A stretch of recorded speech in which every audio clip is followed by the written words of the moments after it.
हुआ है, कितनी विषम परिस्थितियों में ये आप रिपोर्टिंग कर पा रहे हैं।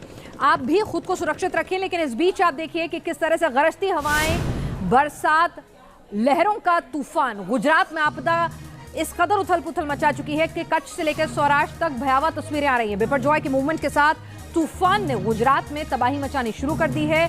तूफानी तांडव की तस्वीरें देखिए, आप खुद अंदाजा लगाइए कि अभी ये लैंडफॉल नहीं हुआ था, ये उससे पहले की तस्वीरें। लैंडफॉल अब होना शुरू हुआ है। रात के अंधेरे में बिजली काट दी गई है, तो तस्वीरें धीरे धीरे करके डैमेज की सामने आएंगी, लेकिन तूफान के तट से टकराने से पहले कैसी तबाही मचाएगी, उसके बाद की तस्वीरें कैसी होंगी, उनका अंदाजा लगाना मुश्किल नहीं। भयंकर तूफान के चलते होटल के अंदर कुर्सी और मेज कागज की तरह उड़ते नजर आए। हवाओं की रफ्तार इतनी तेज थी कि चंद मिनटों में ही हवाएं अपने साथ सब कुछ उड़ा ले गई। ये हाल तब है जब बिपरजॉय ने अटैक भी नहीं किया, मगर तूफानी बारिश के बीच गुजरात में कोहराम मचाना शुरू कर दिया।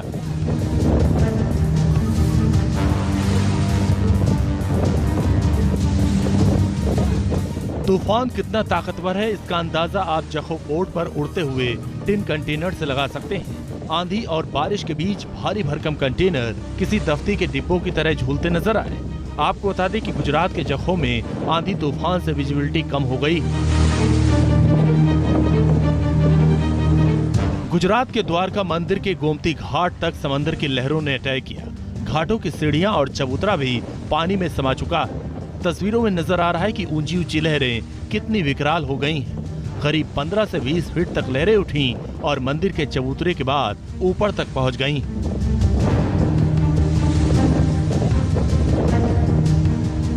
आंधी तूफान के आगे विशालकाय पेड़ भी टिक नहीं पाया। तस्वीरें द्वारका की हैं, जहां भारी भरकम पेड़ जड़ से उखड़ गया। इसी तरह द्वारका में जगह जगह पेड़ उखड़े हुए नजर आए। तमाम रास्ते टूटे हुए पेड़ों से पट गए।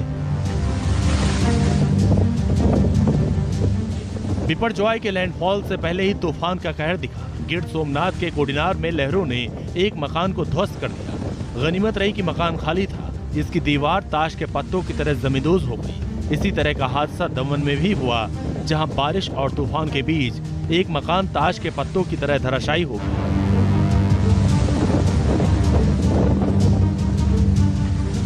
बिपरजॉय के अटैक से पहले ही समंदर की लहरें सुनामी का डर दिखाने लगी। कच्छ के अरब सागर में 20 फीट तक लहरें उठी और देखते ही देखते पुल को अपनी चपेट में ले लिया। जिस दौरान लहरों ने पुल पर अटैक किया था, उस दौरान लोग आ जा रहे थे। गनीमत रही कि कोई बड़ा हादसा नहीं हुआ। तूफान की वजह से मांडवी में तेज बारिश हो रही है। आसमान में घने बादल छाए हैं और समंदर उफान पर है। हवा की रफ्तार इतनी तेज है कि सब कुछ उड़ा ले जाने पर आमादा है।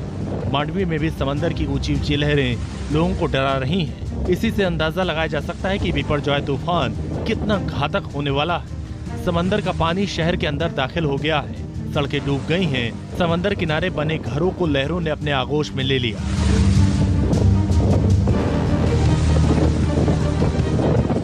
गुजरात के जामनगर में कई छोटी बड़ी नावें किनारों से बीच में पहुंच गईं, जिन्हें कंट्रोल करने वाला कोई नहीं है।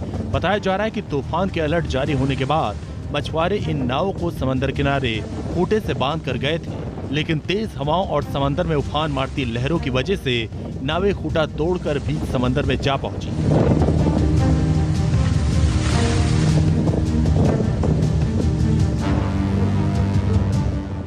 जामनगर में बारिश के बाद बाढ़ जैसे हालात बन गए हैं। तूफान से पहले ही लोगों को काफी नुकसान उठाना पड़ा। वाटर लॉगिंग हालात को ज्यादा बिगाड़ रहा है। गुजरात के अमरेली में भी तूफानी बारिश से कोहराम मचा है। यही हाल गुजरात के मोरवी का है। तेज हवाओं के चलते लोग अपने घरों में दुबके हैं। कच्छ की बात करें तो बारिश ने यहाँ भी कहर ढाना शुरू कर दिया।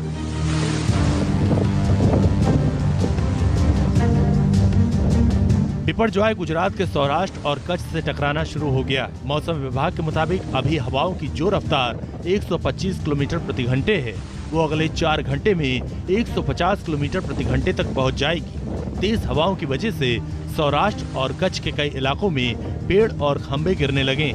लैंडफॉल आधी रात तक जारी रहेगा। Team news nation. और तट से टकराने के बाद तूफान